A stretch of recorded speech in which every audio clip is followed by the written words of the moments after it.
Some positive news. The Canadian economy is showing some surprising signs of life, adding more than 66,000 jobs in October. Statistics Canada saying that this month's impressive job numbers follow a gain of just over 60,000 jobs in September.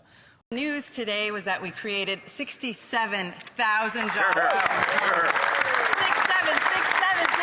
Mr. Speaker. It's great news. We are growing the economy, and the budget 2025, is making historic investments that are going to keep this economy moving for generations to come.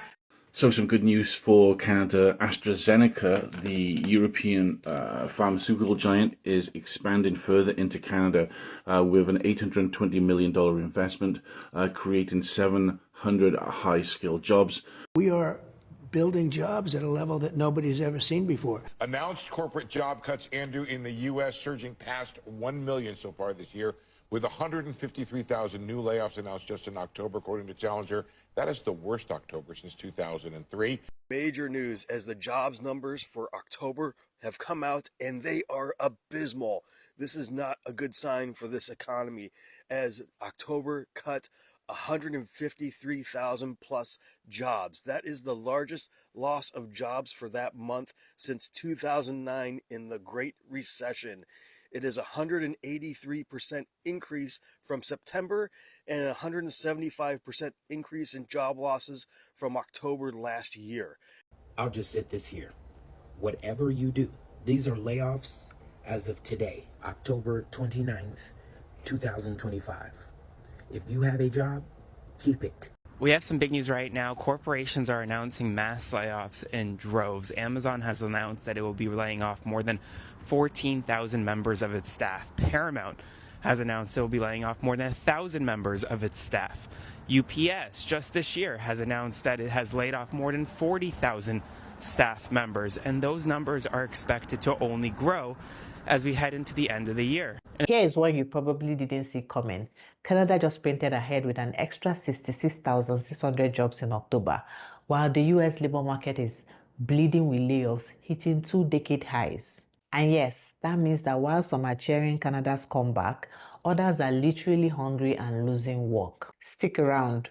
We'll react to videos, we'll dig into the numbers, and I'll show you how the tariff war isn't what it seems. Hey everyone, welcome back to the channel where we cut through the noise, break down what the media misses, and bring you stories about real people in the economy. If you are new here, subscribe and ring that bell. According to Statistics Canada, Canada added 66,000 plus jobs in October and dropped the unemployment rate from 7.1% to 6.9%. Meanwhile, in the US, layoffs are at levels not seen in decades, thanks part to the tariff and other policy missteps. What I want to ask you right off the bat, who is really winning this economic war now? Let's dive in. Breaking news, Canada added more jobs than expected for a second month in a row. Yep, and the unemployment rate is down to 6.9%, which is a nice number. It's a meme-worthy number. But yeah, the unemployment rate is down. We're adding more jobs than expected for some reason. And I hope to keep seeing this. Good news. Well, no one saw that coming. Canada has actually added 67,000 jobs in October 2025, and reduced its unemployment rate to 6.9%. Could we be seeing a turnaround in the Canadian economy? So I wanted to do a follow-up video in regards to the video that I did this morning in regards to the good news that Canada has increased employment by 67,000 jobs in October.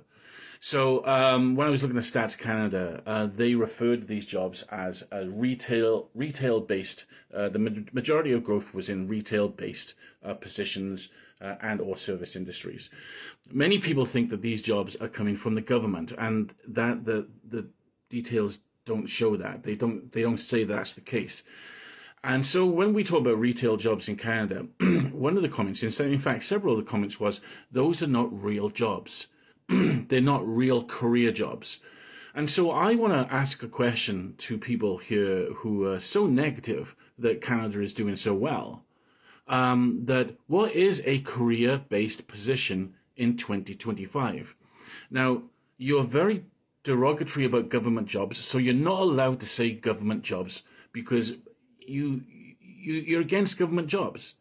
So it wasn't government jobs, it's retail jobs. So what is a career-based position in Canada in 2025? I'm all ears. So what changed in Canada? Here are the updated facts. In October 2025, Canada added 66,000 plus jobs. The jobless rate fell to 6.9%, down from 7.1% the month before. Youth unemployment fell for the first time in months. Youth rates dropped to 14.1% from 14.7%. The gains were concentrated in private sector jobs, wholesale and retail, transport and warehousing. Though note, full-time unemployment actually declined by 18,500 jobs, and the gains were mostly in part-time jobs. So yes, the headline is strong, but the anatomy matters. Part-time up, full-time down. Still, it's an upside surprise when everyone expected a downturn. This kind of surprise sends a message. Canada is more resilient, more adaptable, even under global pressure. And when we play the reaction clips in a moment, you will see exactly how stunned analysts were. That job number this morning was a shock. Economists were predicting a loss of 20,000 jobs. Ontario led the way with the new positions, though, adding 55,000 of those. So why is this confusing? Well, the Bank of Canada just cut its interest rate, expecting a weak economy. This new data makes more rate cuts unlikely. And while jobs are up, many are still feeling the pinch. A new survey shows 46% of Canadians are dipping into savings just to cover daily expenses. Here in Toronto, a new report showed 32% of households are struggling to meet their financial needs. Now, if we look at the federal budget, the housing industry was looking for a major solution to the ongoing construction slowdown. But they're warning that the new measures, like the too narrow GST rebate, aren't enough to fix the problem. And that problem is serious. Even as the wider economy gained 67,000 jobs last month, the construction sector lost 15,000. The takeaway? We're in a confusing split economy. Strong job numbers are propping up interest rates, but the housing sector is under serious pressure. Well, no one saw that coming. Canada has actually added 67,000 jobs in October 2025, and reduced its unemployment rate to 6.9%. Could we be seeing a turnaround in the Canadian economy? How will this affect real estate and the rates? So everyone was expecting the Bank of Canada to cut rates in December, but the latest job data might have just changed the game. October's labor force survey came in way stronger than expected. Canada added over 66,000 jobs last month, and that's after September's big gain too. So together, that's more than 127,000 new jobs in just 2 months, completely wiping out the summer slowdown. Even more surprising, the unemployment rate actually dropped to 6.9%, down from 7.1%. That's a clear sign the job market is still resilient. Wages are also up about 3.5% year over year, and private sector hiring is picking up again. Ontario led the pack with 55,000 new jobs, especially in retail, transportation, and recreation. Now let's flip the camera to the US economy. The picture, not pretty. Announced corporate job cuts, Andrew, in the U.S. surging past 1 million so far this year, with 153,000 new layoffs announced just in October, according to Challenger. That is the worst October since 2003. Here are the numbers. October up 153. That compares with September. That's 100,000 more than September, and 100,000 more than this time last year in October 2024. Andy Challenger commenting, some industries are correcting after the hiring boom of the pandemic, but this comes as AI adoption, softening consumer and corporate spending, and rising costs drive belt tightening and hiring freezes. Announced layoffs don't always lead to actual cuts and could take place from attrition. But the report puts in perspective what we've been reporting here day after day, week after week. Series of marquee announcements unveiled in recent weeks across U.S. industries, including UPS, Amazon, Target, among others, Paramount, Rivian, all these companies there. There are more layoffs announced in October than in any October since 2003. And we've also hit 1 million layoffs all year. Do you know the last time we had more than 1 million layoffs in a year? 2020. How about before that, Nick? 2008 and 2009. How about before that, 2001? What do all of these things have in common? We are in a deep, deep recession. And the only thing holding any water right now is a bunch of tech companies swapping money repeatedly. Well, most of it's debt, but if you're like me and you're an accountant and you like to look at balance sheets sometimes, you will regret it immediately, because a monkey could look at these balance sheets and see that these companies are full of shit. In October 2025, US firms announced over 150,000 job cuts, the worst October for layoffs in more than 20 years. Alternative data suggests the unemployment rate nudged to about 4.4% in October. Jobless claims and hiring activity show weakness.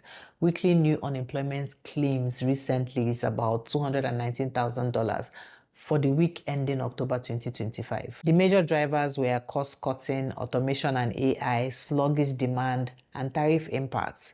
So when you hear the US economy is booming, put a pin on that. The layoffs tell a different story. And yes, policies such as tariff wars are catching up in ways we are going to unpack next. And while you are here, leave a comment below.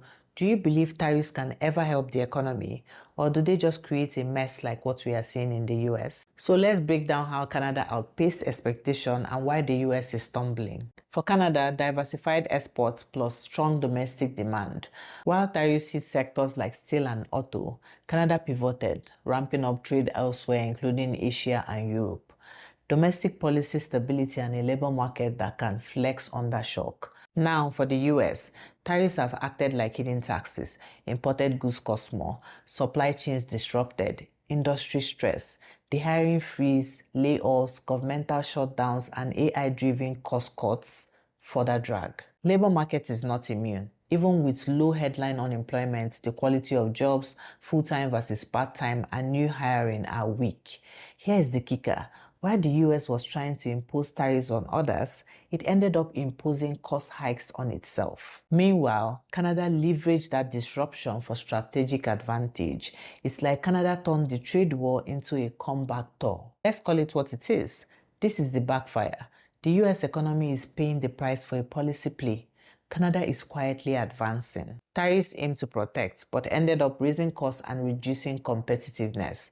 Layoffs and rising unemployment in the US signal that the job market is shifting from no hire, no fire to hire, freeze, plus fire. For Canada, the fall in unemployment and job gains reflect a resilience that will matter when global headwinds increase. So what's next?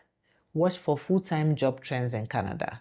The part-time gains are good, but economists will want full-time recovery. In the US, pay attention to how companies respond to AI and automation, how hiring changes, and how policy plays out in midterm politics. If you're an American and feeling uneasy about this, you should be. If you are Canadian, this could be the moment where your economy quietly passes a tipping point. And yes, we'll cover what this means for you. Here's the takeaway.